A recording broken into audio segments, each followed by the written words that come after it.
45 Newton meters it is.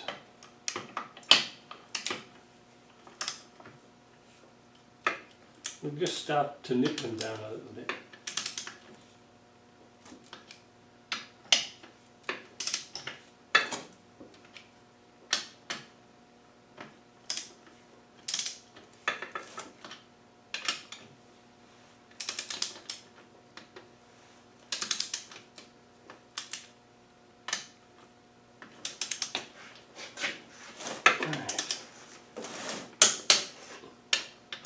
Diagonally opposite.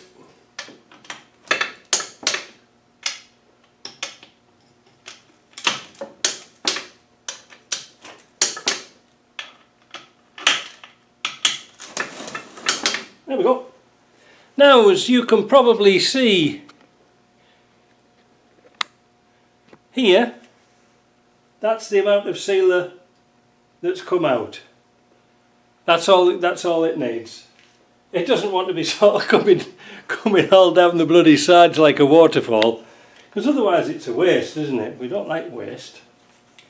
So, the next thing I'm going to do, seeing I've got one, I'm not sure what ratio tyres are going to be on this vehicle here, but just to plug the hole up and things like that, I'm going to put myself a blue gear teeth in there, which is usually for a 110.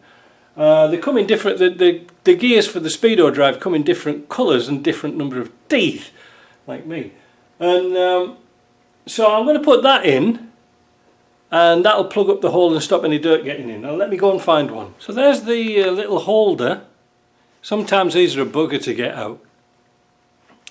I've put a new seal in the bottom, put a new O-ring on, and there's the brand new blue gear. These are expensive, don't lose these bloody things here. So I'm just going to put a bit of white grease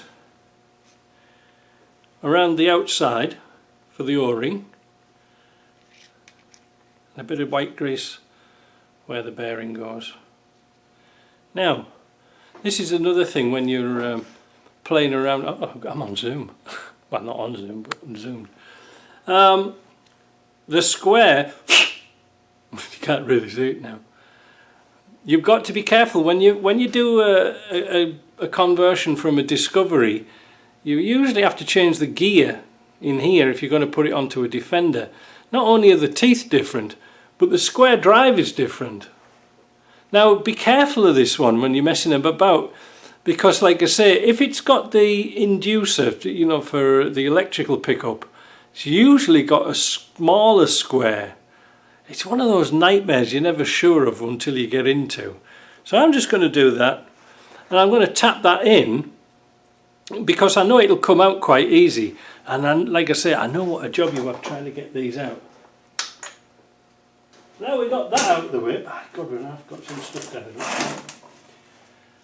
We can now turn the box the other way, and now we can start to put in and work out the shimming of the differential housing. But I'm going to clear a space back here and tidy up some tools, because I've got too many things kicking about, and we'll come back to that. Right, well, we've got some space to work, we might as well tap that oil seal in.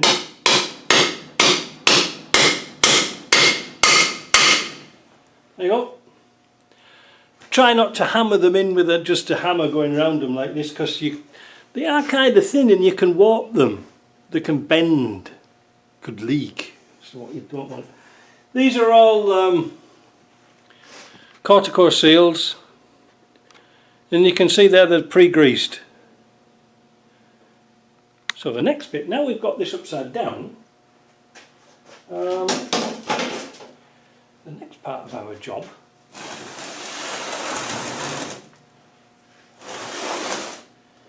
is to work out, put the differential in and work out the shimming for the diff, because if I get my finger out, I'll have to go and see JP again and make another shim.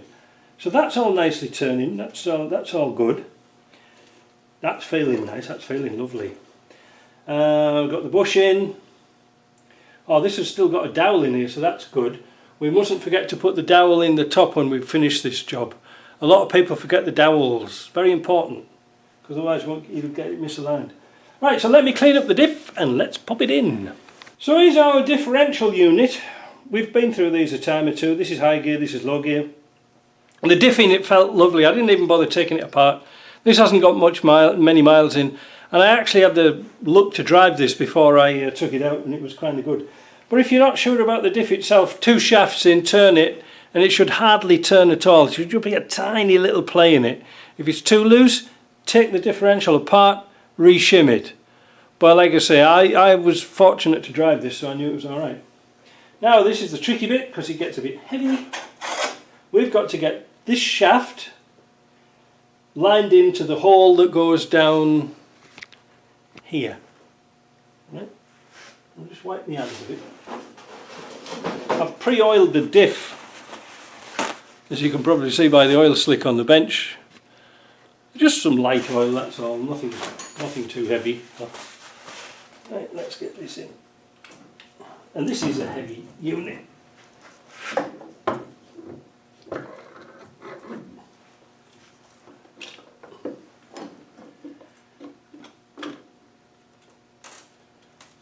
Problem is not trapping your fingers. Now this is where it's handy to have a flashlight, which I haven't got. I'll just go and get one. Flashlight. Always handy to put a light inside so you can guide everything together. Sometimes these are a bugger to get in. The splines don't line up properly.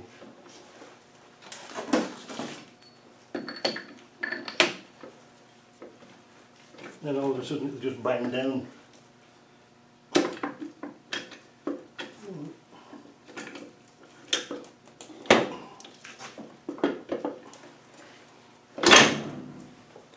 That's why you don't put your fingers in it. Right. Now that's the diff there. Let's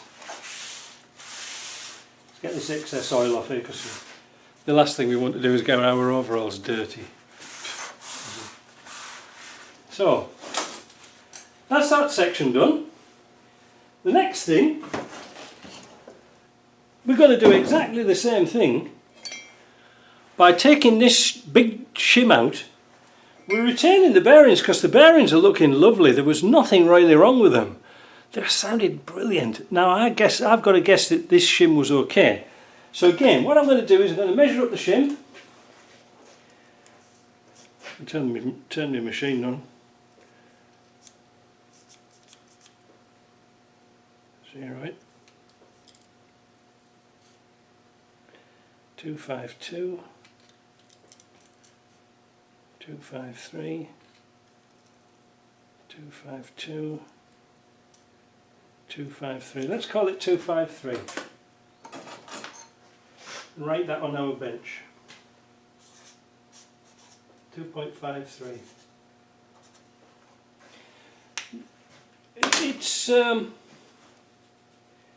It's a bit of a mess about to do, but you'll get used to shimming and stuff like this, and if you do a few of these you'll have quite a collection of shims. They're quite handy to have, but you never know what you're going to get. It's like a box of chocolates. So I'm going to find a shim thinner than that and then press it in, and then we're going to try it, because I'm going to try a different method of shimming these up and calculating the shim. Now believe it or not, now you need your diesel timing kit, because in your diesel timing kit there will be a pin like this, and lo and behold the threads seem to be pretty universal. So unscrew the one off the gauge, screw it into here like that, put this on the floor so you don't, well, not on the floor but somewhere out the way so you don't knock it over, and now we can go right on top of the gear to set that up. Now wait a minute, you can't see this, but I'll take the camera off and I'll show you how I've got it set up.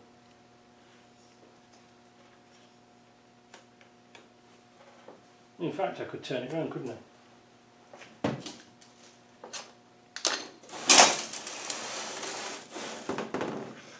I've screwed the the mag mount base into one of the holes of the diff lock selector, and that allows us to get right down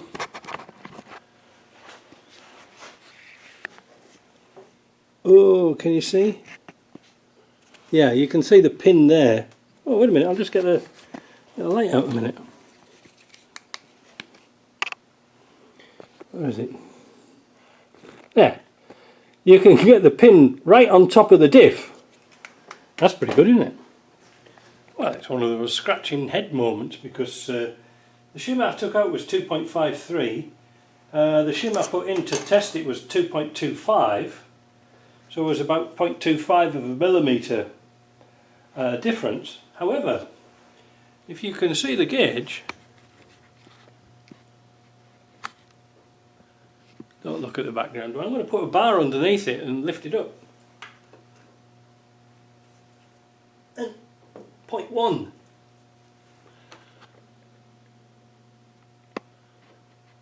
Odd. Oh, it's gone back down to 0 now.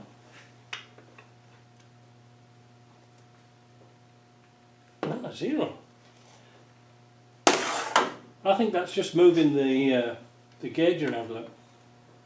See that? Because the pin moves a little bit. And you know something, that feels really, really nice. How odd. How come it was tight? Well, it should have been really tight with a 0.53 in it. And the shim's right down. Well, I'll tell you something, I'm going to leave that. Let sleeping dogs lie, that's good. That was just a stroke of luck, wasn't it? Well, I'll be buggered. Got it out straight out of the box. Oh well. Sometimes these things happen, don't they? So the next thing, take all this lot off, take off the front cover, this cover here, and we'll assemble the diff lock.